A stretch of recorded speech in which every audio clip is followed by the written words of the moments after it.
All right, well, hello AP Physics students, and welcome to this quick video on question 5 from our problem solving with friction problems. We had so much fun with these in class today that I thought I might better make a video going through the solution to number 5.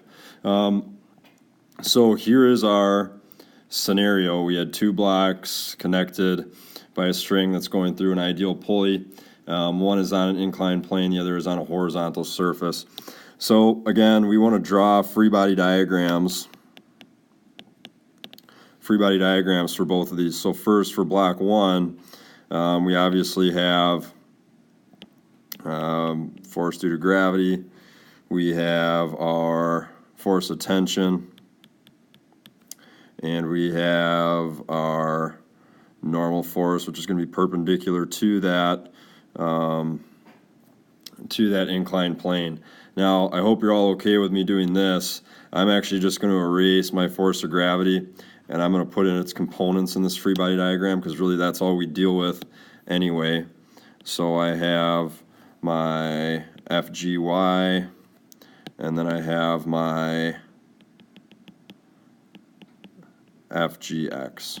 Okay, so this is for block 1. Now for block 2 is pretty similar, but it's horizontal, so we just have force of gravity, we have our force normal, and then we have our force of tension, which really essentially connects these two free body diagrams together. And then we also have some frictional force. Okay, so there's our free body diagrams for block 1 and block 2.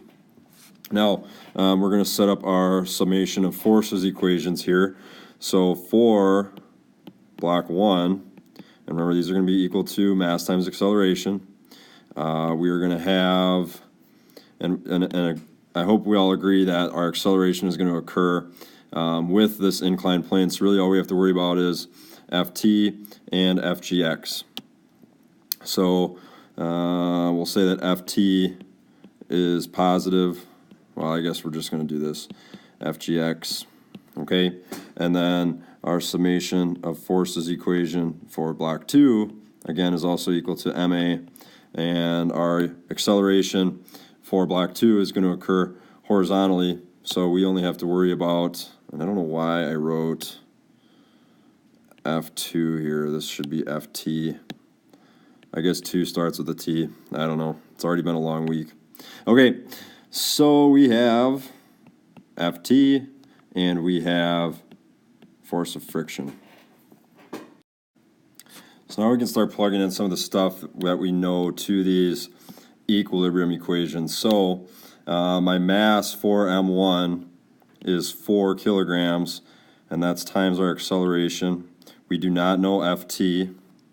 However, we can figure out what Fgx is, and in fact, I am going to write minus 19.6 because we are saying that this is positive. Okay, this direction is positive. Fgx is acting back this way, so we have a negative 19.6 there. Now doing the same thing for block 2, we know the mass of block 2 is 2, and that's multiplied by our acceleration. Now, again, because we're plugging in values here, and we want to stay consistent with our directions, we're going to say that our value for force of friction is positive because it's going to the right, or it's acting to the right, and our force of tension is negative. So I'm going to write negative Ft then, and this is going to be plus 9.8 newtons. Okay, and now we can just solve. Well, there's a few different ways that we can solve for these variables, and we've seen that we can solve for A for both, or we could solve for Ft for both, because we know that those values are going to be the same for both blocks. So I think that solving for Ft is probably easier because we avoid a bunch of fractions. So if we solve for Ft for block A, we're going to get Ft is equal to 4A plus 19.6. And then for block 2, we're going to get Ft is equal to 9.8 minus 2a. So now knowing that, knowing our two equations for force of tension for both block 1 and block 2, we can just set these equations equal to one another. So we'll have 4a plus 19.6 is equal to 9.8 minus 2a.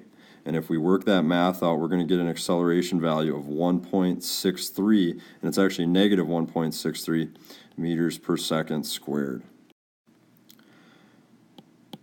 So that is our acceleration. Now you might be wondering why it's negative 1.63. Well, it's negative because I took the positive direction as to the right in both of these, okay?